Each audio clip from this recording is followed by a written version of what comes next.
Good morning to all of you. So we have started this chapter, direct and inverse variation. In this we have covered so far direct variation and we have finished the exercise 7.1. Now today we will discuss inverse variation or indirect variation. So as the name suggests, direct variations means when one quantity increases, other quantity increases and vice versa. So when we talk about inverse variation, in this what happens if one quantity increases, the other related quantity decreases and vice versa. Okay. So if one quantity increases, the other related quantity decreases, or if one quantity decreases, the other related quantity decreases. For example, let's say if 5 men can make a wall in suppose 11 days. If 5 men can make a wall in 11 days, so if I talk about, if I increase the men to 8 men, then what happens? Number of days decreases. So as soon as I increase the number of men, it is definite that number of days are going to decrease. So we can say that if a variable x is there, it is directly proportional to 1 upon y, or we can say product of x and y is constant. That is, in that case, product of man and days will be constant. Okay. So if we calculate from here, what we will get? 5 into 11 upon 8, that is 55 upon 8, or we can say that approximately 6 whole 7 by 8 days. So you can here see that as the number of men increases, number of day decreases. So this is the concept of inverse variation, and this we will use product of those two variables will remain constant. In the direct, what we have studied, x upon y was constant.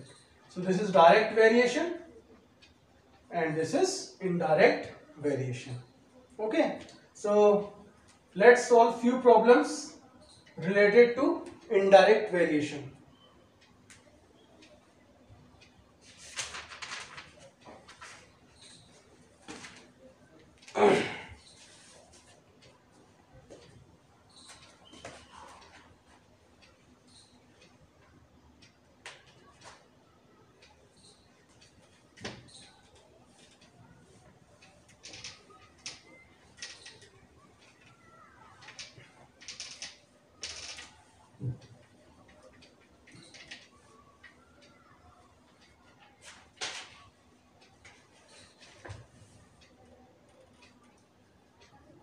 Okay, so let's discuss exercise 7.2 now, and concept will be of inverse variation. The product of two variables will remain constant. So let's see the very first question. Again the table question is there. X, Y, it is 12, so we have to find x, then it is 2, so it is 24. Then if 48, what will be the value? Let it is be A, B. Then if it is 16, we have to calculate, let it be C. When it is 6, let it be D. And when it is 48, let it be E. So these values we will calculate now.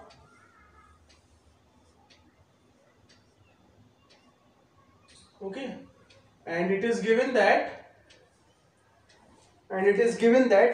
x varies inversely to y. That means x into y is a constant. Okay, so let's see. Here both x and y are given, so let's calculate the constant. That is 2 into 24 is equals to 48. and that will be my constant K. So for the A, I will do it like this: A into 12 will be equal to how much? 48. So from here A is 48 by 12, that is 4. Then for this, B into 48 is equals to 48. So it will cancel, B will be 11. B is equals to 1. Then for the C again, I will use 16 into C will be equal to 48. So C will be 48 by 16, that is 3. For D again, 6 into D is equals to 48. So what is D?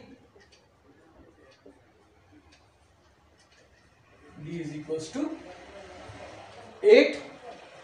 And then again, for the last part, 48 into E is equals to 48. So E is equals to 1. So you can notice the difference between the direct and inverse variation. In this, product of these two variables was constant, and in the direct, ratio of these two were constant.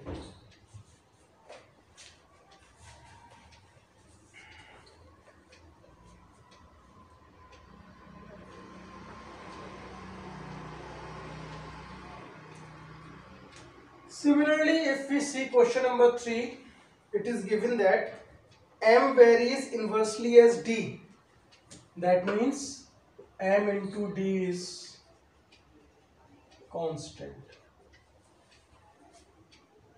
If M is equals to 12, okay, so here I am making man and days. M is 12, then they are taking the 10 days. When D is 8, then how many M are required? Okay, so I have made a table. Likewise, we have done in the first question. So when we solve, it will be 120 into 10 is equals to 8 into x. So x will be, so x is equals to how much? 150.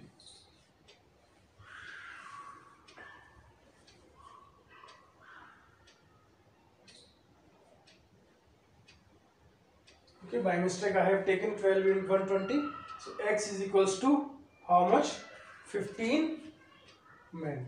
So here you can see, if number of days has to be decreased, then we have to increase the number of men.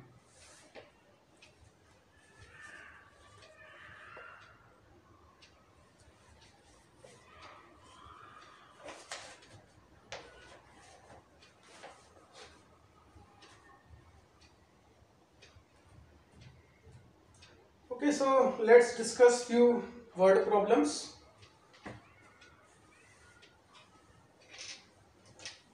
We will use that table method only.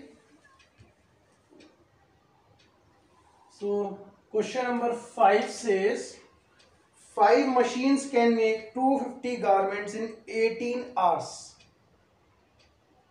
If 3 more machines are installed, how many hours can 250 garments be made? So the number of garments will remain fixed. In this, our variables are number of machines and number of hours. So when 5 machines were there, they are taking 18 hours. If 3 more machines are added, that means now number of machines become 5 plus 3 equals to 8. So in how much time the work will be completed? That is, let it be x. So this is my table again. And we know that if number of machines increases, then definitely number of working hours are going to decrease. So that means it is of indirect variation. So how I will solve? 5 into 18 is equals to 8 into x. So x will be 18 upon 8. that is 45 upon 4 hours, or you can write it as 11 1 by 4 hours.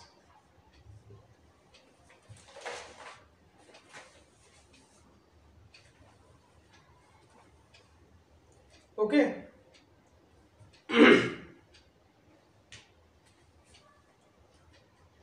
Then in 7th question, 6 workmen can complete a job in 15 days. So in this, what is my variable? Man and days.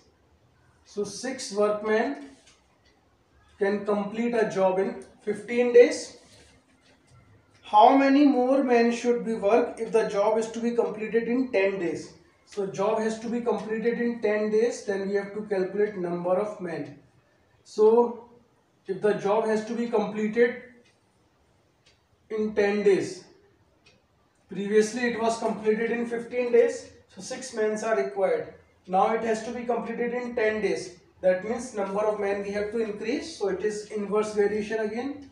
So 6 into 15 is equals to x into 10. So here x will be 90 upon 10. That is, we have to add 9 more. Number of men should be 9. That means 3 more men has to be added. Then only the work will be completed.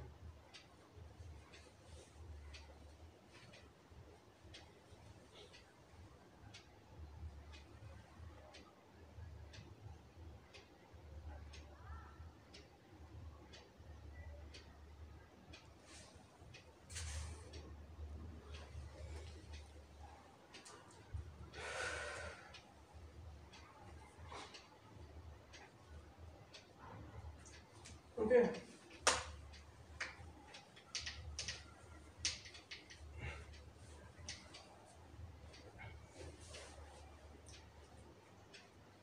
So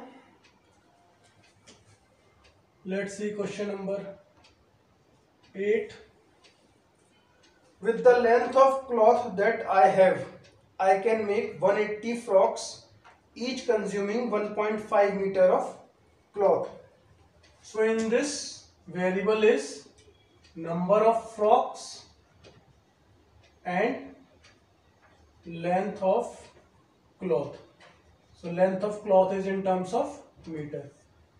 So 180 frocks are made when 2.5 meter cloth is used for each frock. When 1.5 meter. Now if I wish to make bigger frocks consuming 2.5 meter of the cloth, then how many frocks can be made? So again, definitely for the same quantity of the cloth, if the quantity of the cloth does not change, then if you increase the length of the cloth used for a single frocks, and definitely number of frocks are going to decrease. So again it is inverse variation. So we will solve 180 into 1.5 is equals to 2.5 into x. So x will be my 180 into 1.5 upon 2.5 into 36. So it will be 108 frocks.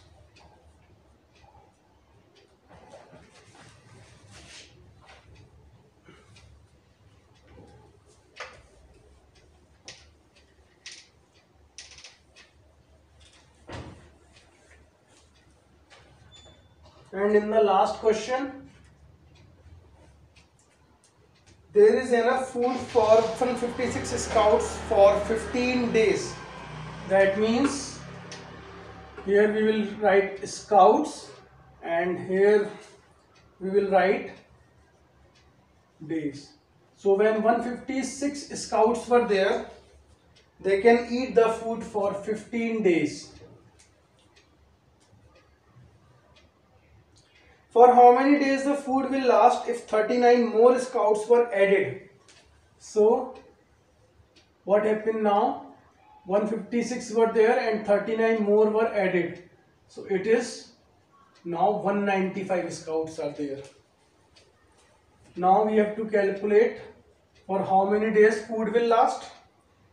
And in the second part, how many scouts should go if the food is to last for 26 days. Now what we want, for 26 days food should last, so we have to calculate how many scouts should left. Okay, so again it is very similar to the problems.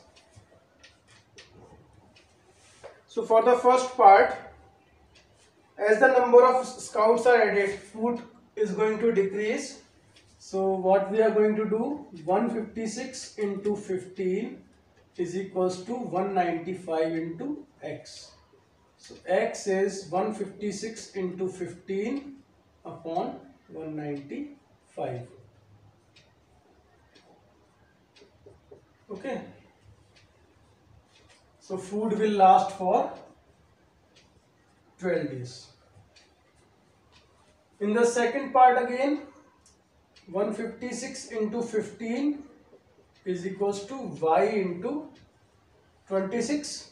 So what is my y? 156 into 15 upon 26. So that is 90.